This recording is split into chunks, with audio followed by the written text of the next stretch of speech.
लखनऊ में हुए दर्दनाक अग्निकांड ने पूरे प्रदेश को झकझोर कर रख दिया है। इस हादसे में कई परिवारों के सपने एक पल में बिखर गए। उन्हीं में से एक बिस्वा के होनहार छात्र आदित्य श्रीवास्तव भी थे, जिनका शव जब उनके पैतृक घर पहुंचा तो पूरे क्षेत्र में शोक की लहर दौड़ गई। जिस बेटी को माता पिता ने बेहतर भविष्य और उच्च शिक्षा के सपनों के साथ घर से दूर भेजा था, आज वही बेटा हमेशा के लिए खामोश होकर वापस लौटा। घर के बाहर लोगों की भारी भीड़ जमा थी, लेकिन किसी के पास शब्द नहीं थे। हर आंख नम थी और हर दिल में दर्द था। परिजनों का रो रो कर बुरा हाल है। मां की चीखें और पिता की खामोशी इन हादसों की मां की चीखें और पिता की खामोशी इस हादसे की भयावहता को बयां कर रही हैं। बताया जा रहा है कि हादसे के समय सभी छात्र पढ़ाई में जुटे थे। किसी को अंदाजा नहीं था कि कुछ ही पलों में आग की लपटें उनकी जिंदगी बदल देंगी। बच्चों ने खुद को बचाने की पूरी कोशिश की, लेकिन कई होनहार छात्र इस हादसे का शिकार हो गए। किसी की मौत आग से झुलसने के कारण हुई तो किसी की सांसें धुएं में घुट गईं। आदित्य के निधन की खबर जैसे ही बिस्वा पहुंची, पूरे नगर में शोक की लहर फैल गई। अंतिम दर्शन और श्रद्धांजलि देने के लिए जनप्रतिनिधियों, अधिवक्ताओं, सामाजिक संगठनों और क्षेत्र के सैकड़ों लोग उनके घर पहुंचे। सभी ने परिजनों को ढांढस बंधाया और इस दुख की घड़ी में उनके साथ खड़े रहने का भरोसा दिया।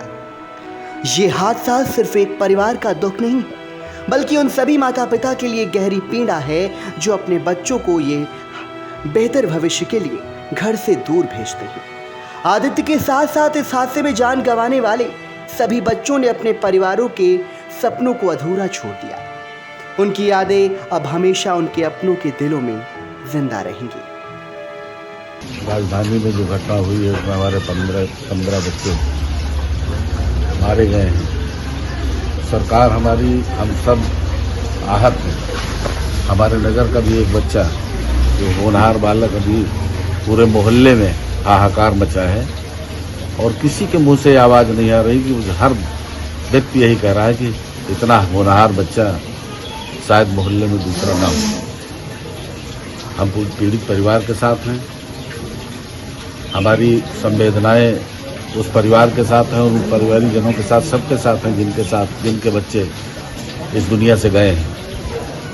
और हम सब पूरी सरकार के साथ, हमारे मुख्यमंत्री जी ने और हमारे उप मुख्यमंत्री जी ने पूरी तरीके से संज्ञान लिया है। दोषियों के विरुद्ध कार्रवाई भी हो रही है और हम सबकी संवेदनाएं उन पीड़ित परिवारों के साथ हैं। ईश्वर से हम विनती करते हैं कि ऐसे कठिन समय में असहनीय दुख सहने की क्षमता ईश्वर उनको प्रदान करे और हम सब उनके साथ में कंधे से कंधा मिलाकर चलने का काम कर रहे हैं, खड़े हैं। पीड़ित परिवारों के प्रति हमारी घोर संवेदनाएं हैं। जो परिजन हैं, मृतक के परिजन हैं, उनका एक बेटा खोया है, एक होनहार बेटा खोया है, उनका एक सहारा खोया है। तो उनकी परिजनों की मांग है कि जो है उनको कहीं न कहीं सरकारी सर्विस उनको दी जाए, उनके परिवार में किसी न किसी सदस्य। इसके लिए आप इस